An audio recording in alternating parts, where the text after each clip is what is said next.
Hi, my name is Meghan Haenn, and I am a 2010 graduate from Wake Forest University. I studied history, and I currently work for a company called Accenture. They are a global technology consulting firm. I am based here in New York with them. I've been working for them for about a year and a half, so it's still a relatively new career adventure for me. And I specifically work in their unit that is partnering with universities and colleges to implement a new technology software that supports human resource and finance operations.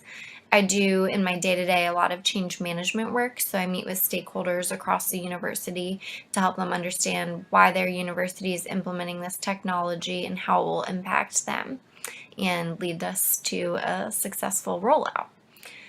I have a lot of thoughts on first and second jobs.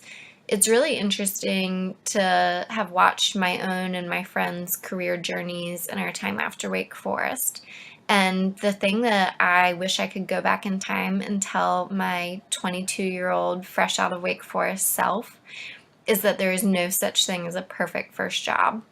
I think a lot of us graduate with high hopes, and it's Wake, so we're of course competitive about who got the best offer and who's going where and who's going to be doing what and who's going to be making what. And I've learned that there are a lot of difficulties in the first job. One is that you might not be in the right industry. You show up for your first job and you think it's something that you're going to care about or feel passionate about, but you quickly realize you don't. And that stinks, but it's okay because there are other things that could be great. You could love the type of work you do on a day to day despite not liking the industry. And if that's the case, you can use those skills to pivot to an industry that better aligns with what you're doing. You could show up for your first day of work and hate the day to day work. You could really dislike the types of tasks and responsibilities that your manager is asking you to complete. And that's also okay. Maybe in that case, you're really passionate about the industry and it is balancing itself out in some way. Perhaps you don't really like the skills itself or the industry itself, but you have a great manager who's willing to work with you and help define a job description or some additional responsibilities that feel like an opportunity for you to learn and grow. If that's the case, then you've been blessed with a really great first manager. You also might not like any of those things, but you have a really great salary, in which case your friends are probably very jealous of you.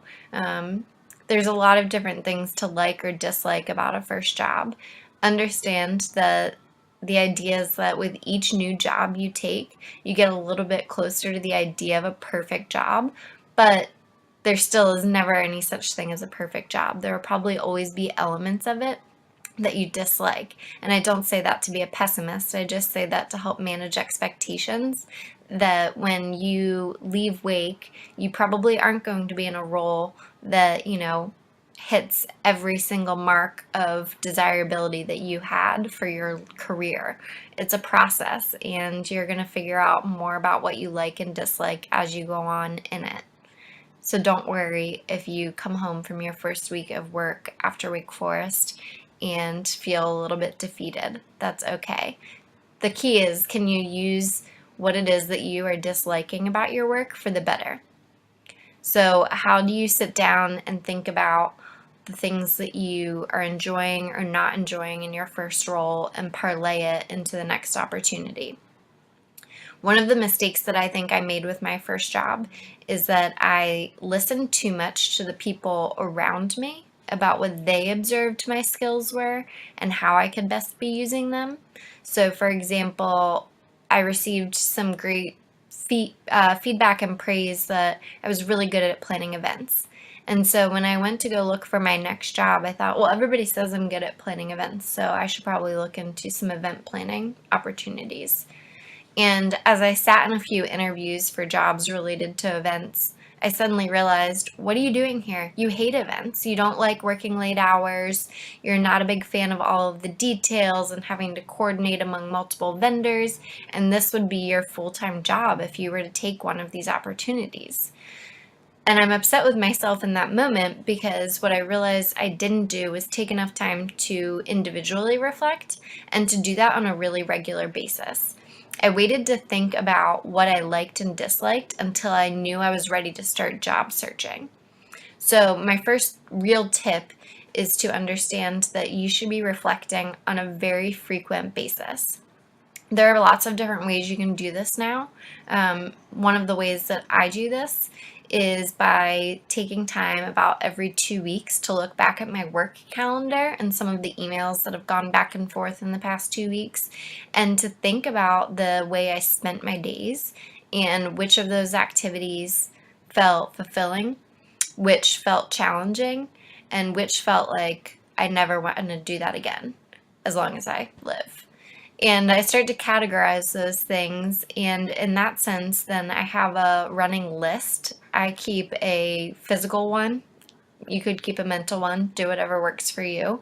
But I keep a running list of the experiences that brought me the most fulfillment at work, the experiences I learned the most from, and the experiences that I really struggled with and didn't find rewarding, so that when it comes time for me to look for my next opportunity, whether that's internal to my company or external to it, that I have a better sense of what motivates me in the workplace and what I want out of my next role.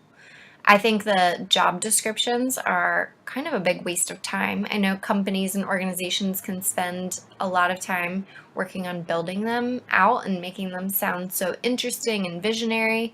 But what I find is that most job descriptions end up being full of buzzwords, and to me, they really don't convey what the day to day work looks like.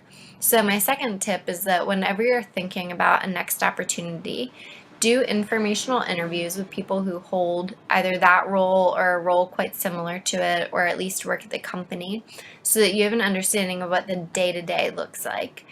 It's one thing to say, here's the big picture, and we're looking for somebody who's strategic and cutting edge and innovative.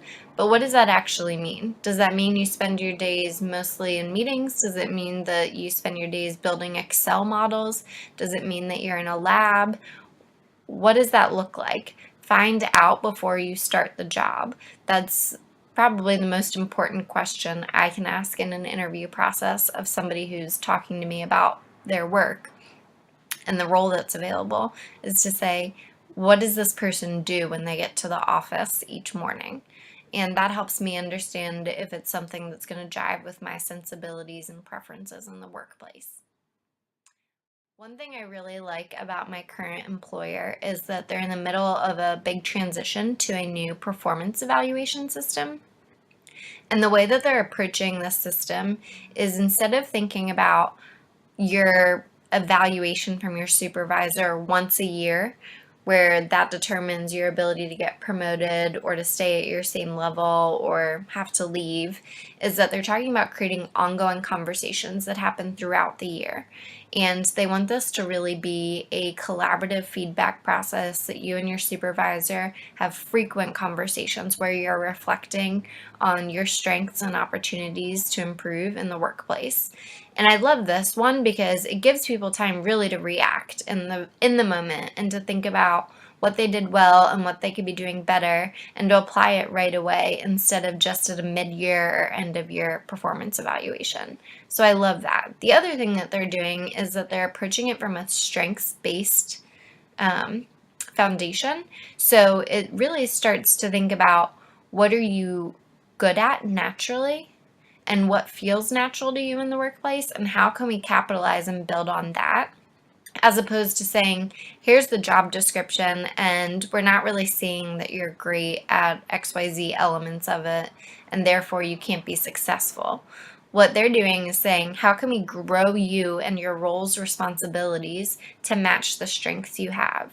So I'm really fortunate that I have an employer that is thinking from that perspective, and that they're trying to infuse that in our company culture. But you can also be doing that yourself. So as you are thinking about your responsibilities at work, there may be some that you love and there may be some that you really dislike. What I would do is start to create a list of projects that you've worked on or elements that you've helped with that felt like they were more strengths-based for you, and then approach your supervisor in a conversation to say, I understand my role has things that I won't always love doing, but here are ways that I anticipate growing and getting better at work, and places where I've already felt that sense of pride and accomplishment and challenge that makes you feel fulfilled, and ask for those stretch assignments that involve some of those same components. So maybe one year you're just pitching in or assisting with a project, but you found the project so invigorating and important that you then decide that next year you want to ask for elevated responsibility within that project.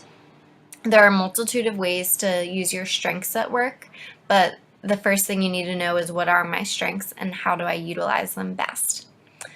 That also brings me to the importance of feedback. So, yes, you should be getting regular feedback from your manager. That's critical. And you should take time to reflect on that. Managers, generally speaking, are going to give very thoughtfully prepared feedback.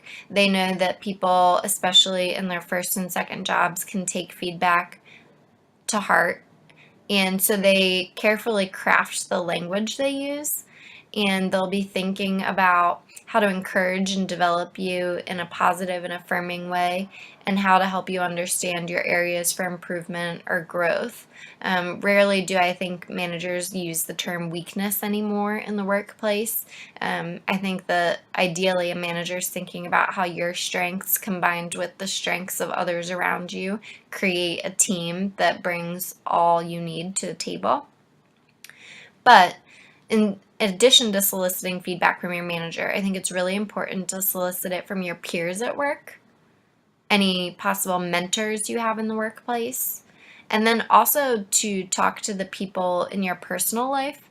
And that could be a parent, it could be a best friend from Wake Forest, it could be a sibling, it could be a significant other, and talk about what they observe when you are discussing your work and your role and your responsibilities. I think this is a really interesting feature where you can develop your own sense of self by talking to the people who know you best. And they might not see you in the workplace every day, but they see you when you come home from it. And they see what you get excited about discussing when you talk about your workday, and they see what makes you want to pull your hair out. And those kinds of observations are also key. So give the people who know you best the opportunity to provide you feedback on how you are doing at work from your manager or your supervisor, and how you seem and how you feel and how you appear to be handling your work from the people who know you best at home.